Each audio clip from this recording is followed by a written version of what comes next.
Assalamualaikum warahmatullahi wabarakatuh. Selamat berjumpa kembali di peminatan IPA. Kalau minggu lalu kalian sudah belajar mengenai IPA fisika, maka pada hari ini kita akan mempelajari IPA biologi, yaitu mengenai sel. Sel merupakan unit terkecil dari makhluk hidup secara struktural dan fungsional, serta tidak dapat dibagi lagi menjadi bagian yang lebih kecil. Sel memiliki 3 struktur. Yang pertama, membran sel, yang kedua, sitoplasma, yang ketiga, organel sel. Kita masuk ke pembahasan bagian sel yang pertama, yaitu membran sel. Membran sel ini merupakan batas antara lingkungan luar dengan bagian dalam sel. Membran sel bersifat selektif permeabel, yaitu hanya dapat dilewati oleh zat-zat tertentu seperti glukosa, asam amino, gliserol, dan ion. Kemudian yang kedua, sitoplasma. Nah, sitoplasma ini merupakan cairan di dalam sel, tempat di mana organel-organel sel berada. Berikut ini adalah organel-organel sel. Yang pertama, nukleus atau inti sel. Ini berfungsi sebagai pengendali kegiatan sel. Yang kedua, retikulum endoplasma, itu ada Re halus dan Re kasar.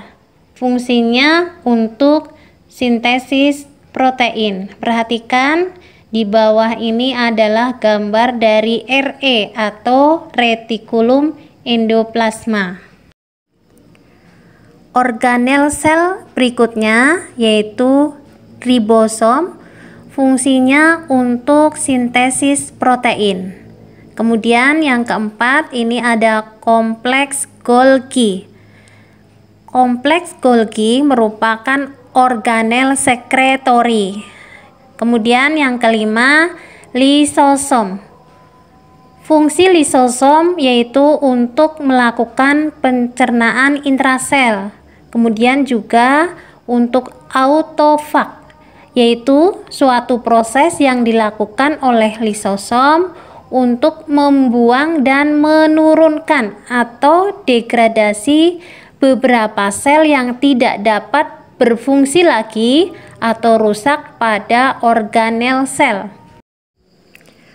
Organel sel berikutnya yaitu mitokondria.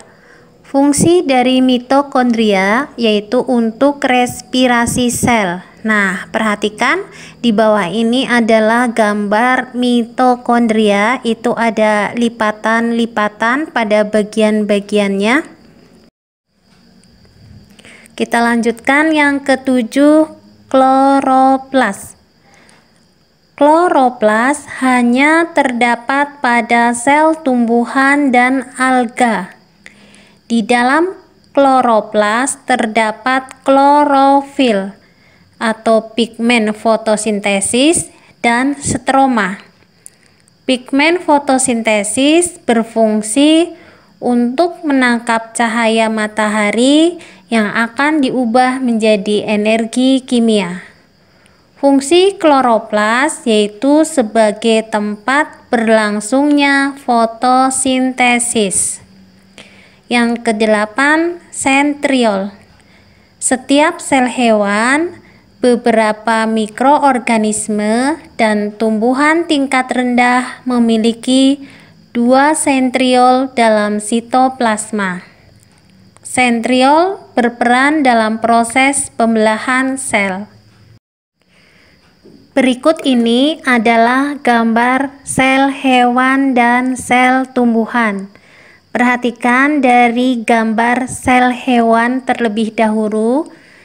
Kita mulai dari membran sel, ya, membran sel, kemudian searah jarum jam. Setelah membran sel adalah nukleus atau inti sel, kemudian ada sitoplasma, kemudian ada nukleolus atau anak inti, kemudian badan Golgi, mitokondria, vakuola, lisosom, retikulum endoplasma. Sel tumbuhan. Nah, ini sel tumbuhan dimulai dari dinding sel, membran sel, kloroplas, nukleolus, retikulum endoplasma, nukleus, mitokondria, vakuola, badan Golgi. Setelah kita melihat gambar sel hewan, maka kita bisa menyimpulkan bahwasanya ciri dari sel hewan yang pertama, ukuran sel hewan lebih kecil dibanding dengan sel tumbuhan. Kemudian yang kedua, tidak mempunyai plastid atau kloroplas. Yang ketiga, tidak mempunyai dinding sel. Kemudian mempunyai lisosom, mempunyai sentrosom, mempunyai bentuk yang dapat berubah atau tidak tetap. Kemudian tidak mempunyai vakuola, namun ada juga yang memiliki vakuola dengan ukuran kecil. Bagaimanakah ciri sel tumbuhan? Yang pertama, ukuran sel tumbuhan lebih besar dibanding dengan sel hewan. Yang kedua, sel tumbuhan memiliki plastid atau kloroplas.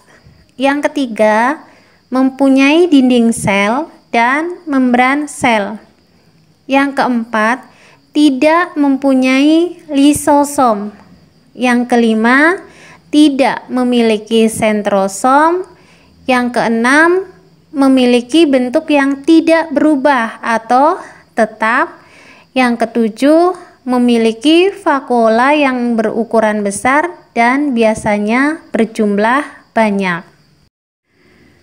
Berikut ini adalah tabel perbedaan struktur sel hewan dan tumbuhan. Sel hewan tidak mempunyai dinding sel, sel tumbuhan punya. Yang kedua, sel hewan mempunyai sentrosom, sel tumbuhan tidak. Yang ketiga, sel hewan mempunyai lisosom, sel tumbuhan tidak. Yang keempat, sel hewan tidak mempunyai plastida, sel tumbuhan mempunyai plastida. Yang kelima, cadangan makanan pada sel hewan berupa lemak dan glikogen, sedangkan cadangan makanan pada sel tumbuhan berupa pati atau amilum. Demikianlah anak-anakku sekalian pembahasan mengenai sel. Terima kasih atas segala perhatiannya. Wassalamualaikum warahmatullahi wabarakatuh.